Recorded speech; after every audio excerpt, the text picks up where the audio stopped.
ya, mahasiswa juga bisa membantu sekolah untuk bisa memperkaya koleksi bacaan. Nah, seringkali Bapak Ibu, terutama di jenjang SMP, setelah membaca 15 menit, siswa ditugaskan membuat sinopsis dengan tujuan agar guru bisa memastikan apakah siswa benar-benar membaca. Nah, ini Bapak Ibu setuju atau tidak dengan hal ini? Silakan dituliskan Bapak Ibu. Ya, apakah Bapak Ibu setuju? Ini ada yang setuju ya, Ibu Sutanti, Ibu Angelina, ya setuju, kebanyakan setuju untuk melatih daya ingat, ya setuju sekali, ya kebanyakan setuju, ya di level SMP ini sudah banyak dilakukan oleh guru, ini juga praktik yang baik, hanya sayangnya, ya sayangnya guru-guru tidak mengecek atau memeriksa sinopsis ini hanya menjadi tugas administratif, seperti itu. Benar, ada yang menulis perlu metode yang lain juga. Membuat sinopsis sebetulnya melatih kemampuan berpikir. Tetapi kalau itu dilakukan tiap hari, gitu ya, nah ini juga bisa jadi membosankan. Apalagi kalau Bapak Ibu guru tidak memberikan umpan balik kepada pembuatan sinopsis tersebut, tidak pernah memberikan apresiasi, dan mungkin juga tidak pernah diajari bagaimana caranya membuat sinopsis, gitu ya. Jadi hanya diperintahkan, ayo coba kalian sekarang dibuat sinopsis, ayo mana sinopsisnya, kadang-kadang tidak periksa, tidak dibaca. Jadi seringkali yang saya temukan, siswa hanya mengkopas, menuliskan ulang satu paragraf dalam buku itu, gitu ya, karena guru tidak memeriksa, jadi itu dikumpulkan sebagai sinopsis, padahal bukan, ya. Jadi di kegiatan-kegiatan seperti ini memang jadi seremoni saja, tidak ada proses berpikir yang dilatih, gitu ya. Nah, ada lagi sekolah yang seperti ini, Bapak Ibu.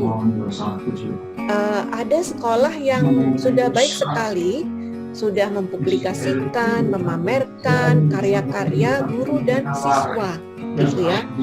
Tapi sayangnya banyak juga yang menganggap bahwa jumlah karya itu menjadi capaian yang penting sehingga ini dikejar, ya. Siswa membuat buku tentu ini baik, gitu ya, tetapi akan lebih baik lagi apabila proses menulis ini juga dialami oleh semua siswa, tidak hanya segelintir atau sedikit saja siswa yang memang sudah berbakat atau hobi menulis. Nah, ini juga merupakan salah satu kegiatan yang bisa dilakukan oleh adik-adik mahasiswa nanti, bagaimana menjadikan proses penulis sebuah pengalaman pembelajaran yang bisa meningkatkan kecakapan berpikir, ya. Jadi tidak penting begitu ya, sekolah ini sudah menerbitkan banyak judul, apabila judul itu ditulis oleh siswa yang itu lagi, ya, nanti kita akan bicarakan, Bapak Ibu. Nah, rapor pendidikan ya, Bapak Ibu, rapor pendidikan ini tadi saya sampaikan bahwa UN sudah diganti dengan asesmen nasional, dan yang diukur dalam asesmen nasional adalah ini, Bapak Ibu. Jadi salah satu asesmen adalah asesmen kompetensi minimum yang mengukur kecakapan literasi dan numerasi.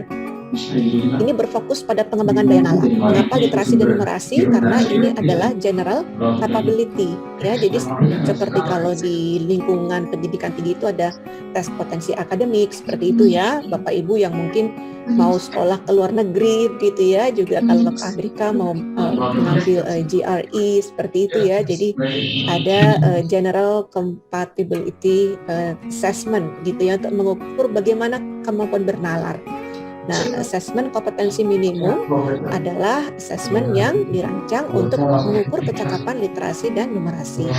Seperti yang tadi saya sampaikan, jenis teks yang digunakan pada asesmen kompetensi minimum itu terdiri atas teks fiksi dan teks informasi, ya, menggunakan beragam fitur, tabel, data, gambar, visual, dan sebagainya.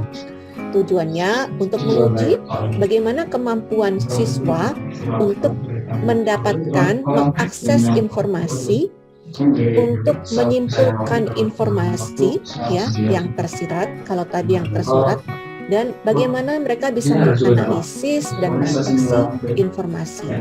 Ini yang diukur melalui asesmen kompetensi minimum.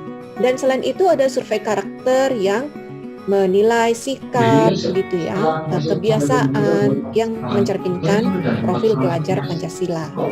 Dan kemudian ada survei lingkungan belajar, gitu ya, pengukuran terhadap bagaimana kualitas proses pembelajaran, bagaimana guru melakukan refleksi, bagaimana dari hasil refleksi itu guru bisa memperbaiki praktik mengajar, bagaimana sekolah sudah mencerminkan keragaman, menumbuhkan apresiasi, dan lingkungan yang terbuka atau inklusif terhadap keragaman peserta didik, keluarga mereka, begitu ya, sehingga ini semua bisa diidentifikasi oleh sekolah sebagai data untuk merancang proses pembelajaran dan meningkatkan iklim pembelajaran. Ini ya, Bapak Ibu mungkin bisa juga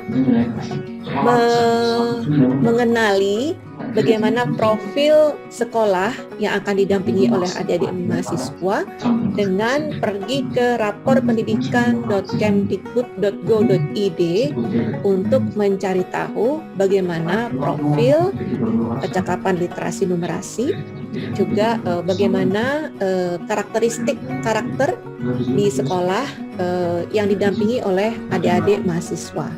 Seperti itu ya, ini untuk mengetahui ya, meskipun tim kampus mengajar di sini sudah memilih sekolah-sekolah ini berdasarkan nilai AN-nya, tetapi tidak ada salahnya apabila Bapak Ibu juga bersama-sama mahasiswa melakukan pemetaan agar nanti bisa mengenali masalah yang dihadapi oleh sekolah. Nah, terkait literasi, Bapak Ibu, ini masih memprihatinkan sekali kondisinya.